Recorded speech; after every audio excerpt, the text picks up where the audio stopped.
September 27, 2025. The Caribbean Sea churns beneath a blackening sky. 5 speedboats slice through the waves carrying 125 armed men toward their target, the MV Seabourn Spirit, a massive American cruise liner carrying 315 innocent souls toward what they thought would be a peaceful voyage to the Bahamas. These weren't fishermen. They weren't lost sailors.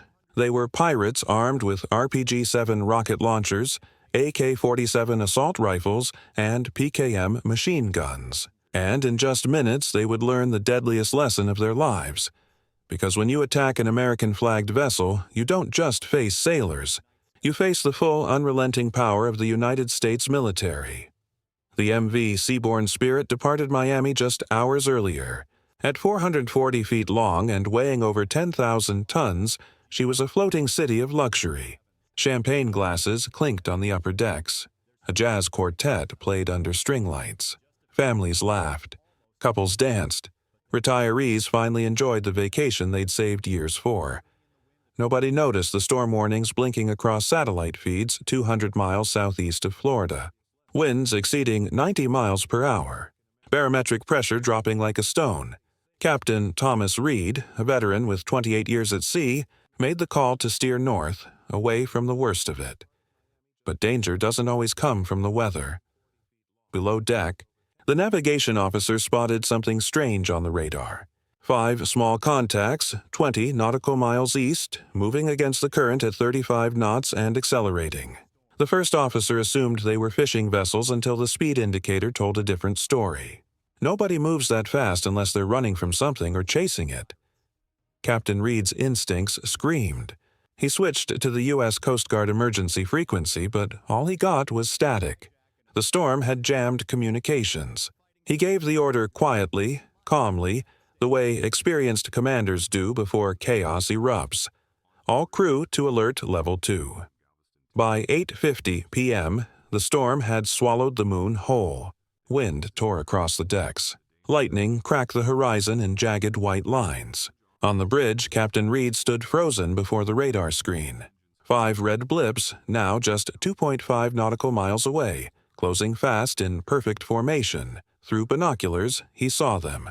5 jet-black speedboats cutting through the waves like sharks. Mounted machine guns gleamed in the lightning flashes. Each boat carried 25 men wearing tactical vests and balaclavas. Their weapons were unmistakable. AK-47s, PKM heavy machine guns, and Soviet-era RPG-7 launchers, a tattered red flag with a black shark symbol whipped in the wind above the lead boat. The Black Reef Pirates, led by Rafael El Tiburon Serrano, a name whispered in fear across Caribbean shipping lanes. Intelligence would later reveal his crew had extorted over $40 million in ransoms, funding arms deals from Venezuela and Colombia. Tonight, they wanted the Seabourn Spirit, a floating treasure worth $120 million in assets, cargo, and terrified hostages. Reed transmitted one final distress call to Coast Guard Command in Key West, 200 miles northwest. The reply crackled through. Signal received. Reinforcement en route. Estimated arrival, 5 minutes. Minutes? An eternity when death is racing toward you at 40 knots. Reed's voice cut through the bridge. Lock all doors. Move the passengers inside. Now. Crew members sprinted through corridors, sealing hatches and herding confused tourists away from the railings. On the surveillance monitors, the silhouettes grew larger. 1 mile, half a mile. The radar alarms shrieked. Then the Caribbean night exploded. At 9:04 p.m., automatic gunfire shattered the storm. Bullets sparked off steel railings. Passengers screamed, diving under tables as chandeliers swayed violently overhead. The first RPG-7 rocket streaked through the rain and slammed into the starboard deck, ripping through steel plating and throwing 2 crewmen to the ground in a shower of glass and fire. Alarms blared. Sirens wailed. The storm had become a war zone.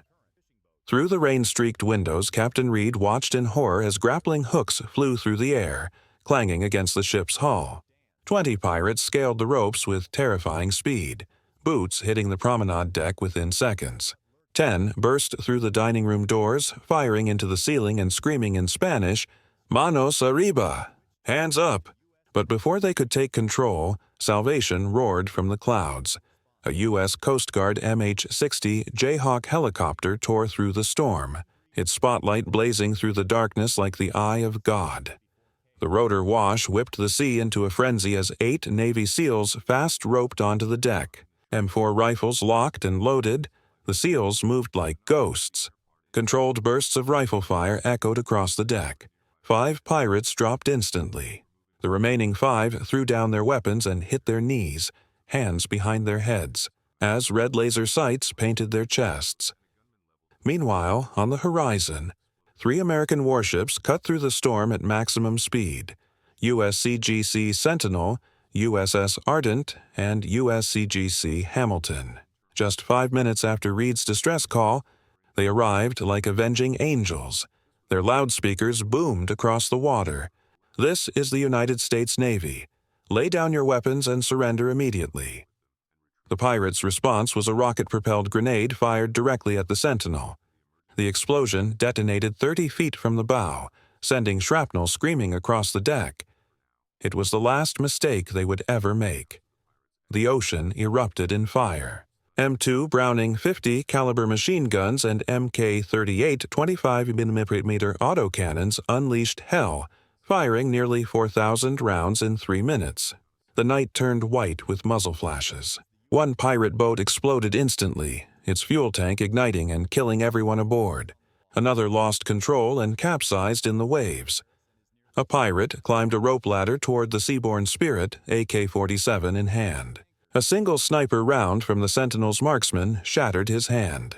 He screamed and fell into the black water, his weapon sinking beside him. Around him, 23 other pirates bled out in the storm, their cries swallowed by thunder and waves. By 9:18 p.m., it was over. 3 pirate ships burned on the water. 2 others drifted, white flags raised in surrender. The survivors knelt on the deck, hands zip-tied behind their backs, faces pressed against cold steel. At 9:22 p.m., the storm still raged, but the guns had fallen silent. The MV Seaborne Spirit was scarred with smoke and shattered glass. Bullet holes pockmarked her once pristine decks. The smell of burning fuel and seawater hung thick in the air. Captain Reed stood on the bridge, alive but shaken. Below him, Navy and Coast Guard personnel swept the ship, securing the wounded and counting the dead.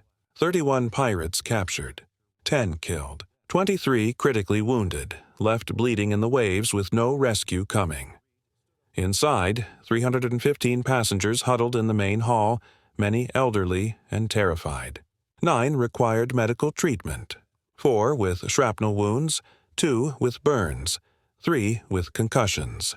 A Navy medical team worked under emergency lights, bandaging, stabilizing, saving lives.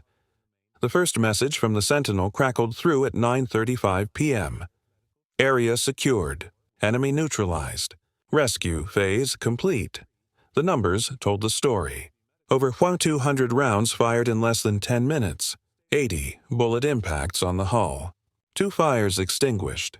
1 section of railing destroyed by an RPG blast. And yet, miraculously, not a single passenger killed. On the horizon, the MH-60 Jayhawk circled like a guardian angel, its searchlight scanning the black water for survivors. Armed sailors stood watch at every entrance.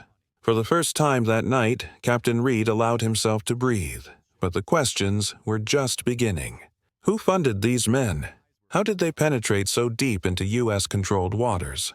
And how close had the Caribbean come to the bloodiest civilian massacre at sea in modern history? By dawn on September 28, 2025, the sea was calm again. The MV Seaborne Spirit drifted under gray skies, escorted by 3 warships toward Nassau. Debris floated for miles, burnt life vests, twisted metal, the shattered remains of pirate skiffs torn apart by American firepower. What began as a luxury cruise had become the most violent pirate assault on U.S. civilians in over 40 years. The final count was grim. 10 pirates dead, 23 critically wounded, 31 captured alive, 40 weapons seized, including modified AK-47s, RPG-7 launchers, and ammunition boxes stamped with serial numbers from Caracas and Maracaibo. Intelligence officers aboard the Sentinel made a chilling discovery. Encrypted satellite phones containing messages traced to offshore accounts in Trinidad, totaling over $12 million in wire transfers. This wasn't random piracy. This was a funded military operation. By 8 a.m., U.S. Southern Command launched Operation Blue Trident, a rapid response sweep across the southern Caribbean. Drones from the USS Ardent scanned coastal jungles in Venezuela and Colombia, tracking the network linked to Rafael El Tiburon Serrano, who had vanished after the attack. Within hours, Coast Guard aircraft identified a hidden base near La Guaira, where 15 tons of weapons and fuel were being stockpiled. The hunt had just begun.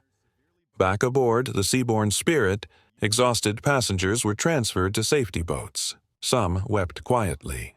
Others applauded as sailors saluted them one by one. Captain Thomas Reed stood by the rail, watching the horizon brighten through the morning haze. His ship was damaged but afloat. A miracle, considering 120 bullets and 2 RPGs had struck her hull. That night, Washington released a statement. Any attack on American civilians will be answered swiftly and decisively. The Caribbean returned to silence, but the message was clear. If 125 men with speedboats could nearly destroy a U.S. cruise ship, what would happen if hostile nations funded 1,000? The oceans were no longer peaceful waters. They were battlefields waiting to ignite. As night fell on September 28th, the MV Seaborne Spirit finally docked in Nassau under heavy guard. Her white hull, once gleaming with pride, now bore the black scars of war. Passengers disembarked in silence, clutching luggage, whispering prayers. Nobody spoke loudly. The echo of gunfire still haunted their minds. For the U.S. Navy and Coast Guard, the victory was undeniable.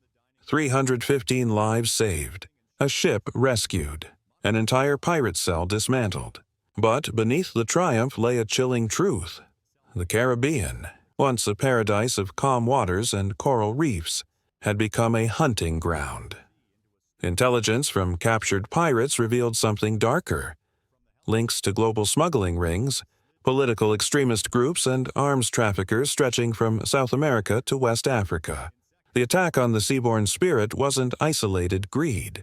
It was a symptom of a growing shadow war over control of the world's maritime trade routes. Captain Thomas Reed wrote one line in his final report that would be quoted in military briefings for years. The sea is not what it used to be. Washington ordered a permanent expansion of maritime security patrols, deploying 10 additional warships across the Caribbean corridor. For weeks afterward, search teams recovered wreckage fragments, unmarked rifles, and oil drums floating like ghosts in the current. And yet, despite the terror, one truth endured: the courage of ordinary sailors and rescuers who stood against impossible odds. Their bravery prevented what could have been the deadliest civilian disaster at sea since the Beirut port explosion of 2020. The message to the world was clear. When Americans are threatened, the ocean itself will rise to defend them.